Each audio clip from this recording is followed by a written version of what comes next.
किसान कानूनों के अमल पर सुप्रीम कोर्ट ने रोक लगा दी है।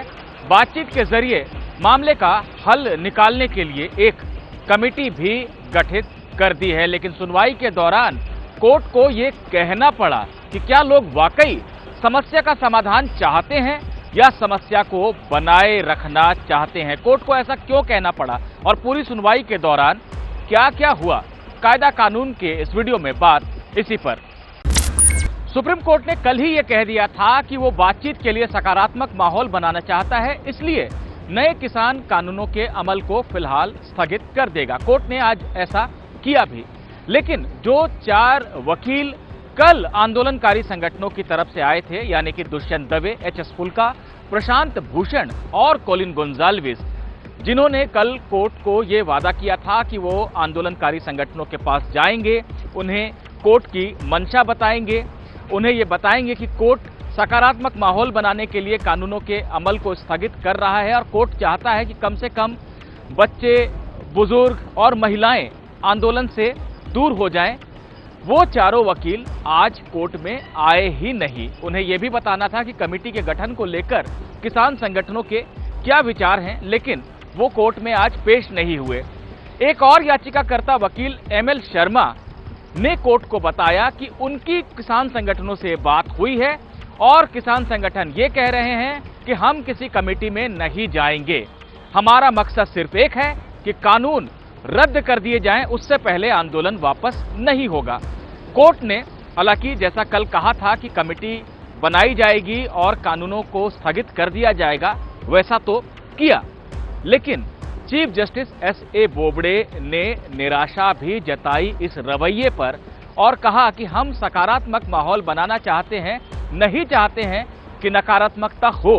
लेकिन ऐसा लगता है कि वाकई कुछ लोग शायद समस्या का हल नहीं चाहते हैं, समस्या को बनाए रखने में उनकी दिलचस्पी है।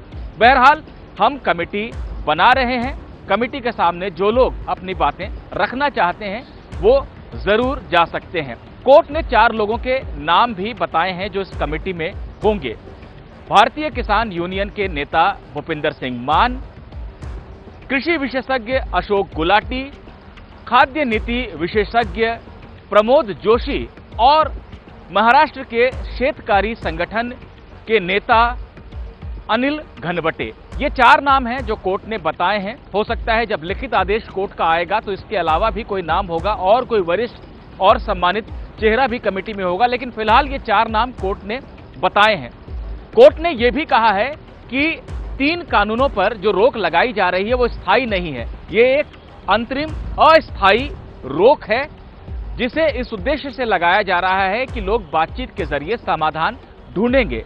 यानी धरातल पर अगर कुछ होता हुआ नजर नहीं आया या आंदोलन को लेकर गतिरोध बना रहा तो हो सकता है कोर्ट अपनी इस अंतरिम रोक को हटा भी ले। फिलहाल कोर्ट ने रोक लगा दी है, सकारात्मक माहौल बनाने की बात की है और एक कमेटी का भी गठन कर दिया है जहां पर कि लोग जाकर अपनी बात रख सकते हैं। अब 2 अहम बातें जो इस सुनवाई से निकल कर आई हैं और जिन पर आगे सुनवाई होगी। कोर्ट के सामने दिल्ली पुलिस की एक अर्जी थी जिसमें यह बताया गया था कि गणतंत्र दिवस कार्यक्रम को बाधित करने की बातें कही जा रही हैं। 2000 ट्रैक्टर लेकर दिल्ली में घुस आने की बातें कही जा रही हैं। इस पर रोक लगनी चाहिए, कोर्ट को अलग से आदेश देना चाहिए। कोर्ट ने इस याचिका पर आज नोटिस जारी कर दिया है किसान संगठनों को जो ऐसी बातें कर रहे हैं कि वो ट्रैक्टर लेकर दिल्ली में घुस आएंगे।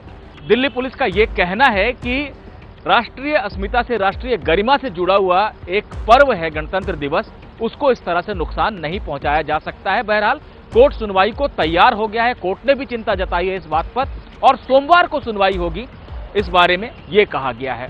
दूसरी अहम बात, आज ये सवाल आखिरकार कोर्ट में उठ ही गया कि सिख फॉर जस्टिस जैसे अलगाववादी संगठन का आखिर आंदोलन में क्या काम, क्यों आंदोलनकारी किसानों के बीच इस तरह के संगठनों के भी बैनर लहरा रहे हैं। ये बात रखी गई कोर्ट के सामने कि अलग खालिस्तान की मांग करने वाले अलगाववादी संगठन जो कि वैंकूवर कनाडा का जो शहर है वहां स्थापित है, वहां से चलते हैं, उनके भी बैनर यहां पर नजर आ रहे हैं। इसके अलावा वरिष्ठ वकील PS नरसिम्हा ने यह भी बताया कि पॉपुलर फ्रंट ऑफ इंडिया, जो कि केरल का संगठन है और जिसकी गतिविधियां संदिग्ध हैं, कई राज्यों ने उस पर पाबंदी भी लगा रखी है, वो भी इस आंदोलन को शह दे रहा है।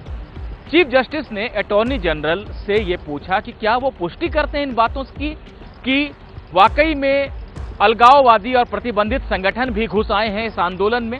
अटॉर्नी जनरल ने कहा कि वो इस बारे में जानकारी लेकर कोर्ट में जवाब दाखिल करेंगे। कोर्ट ने उनसे कहा है कि वो कल तक इस पहलू पर भी जवाब दाखिल कर दें। तो जो मुख्य बातें आज की सुनवाई की रही वो ये कि कोर्ट ने एक कमेटी बना दी है, कानूनों के अमल पर रोक लगा दी है और कोर्ट ने इस बात की उम्मीद जताई है कि लोग जाएंगे उस कमेटी के सामने और सकारात्मक तरीके से बात करेंगे। कोर्ट को इस बात से थोड़ी निराशा जरूर लगी कि किसान संगठनों के जो मुख्य वकील हैं वो आज नहीं आए, लेकिन फिर भी कोर्ट ने अपना वो काम किया है जिसकी बात कोर्ट ने कल की थी। दो बातें जो कि सुरक्षा से जुड़ी हैं देश की, वो भी कोर्ट में उठी और कोर्ट ने उन पर सुनवाई को लेकर सहमति जता दी है, यानी अलगाववादी संगठनों का आंदोलन में घुस आना और गणतंत्र दिवस परेड को बाधित करने की बात। इन पहलुओं पर सरकार से भी जवाब मांगा गया है, किसान संगठनों को भी नोटिस जारी किया गया है और सोमवार को इन पर सुनवाई होगी।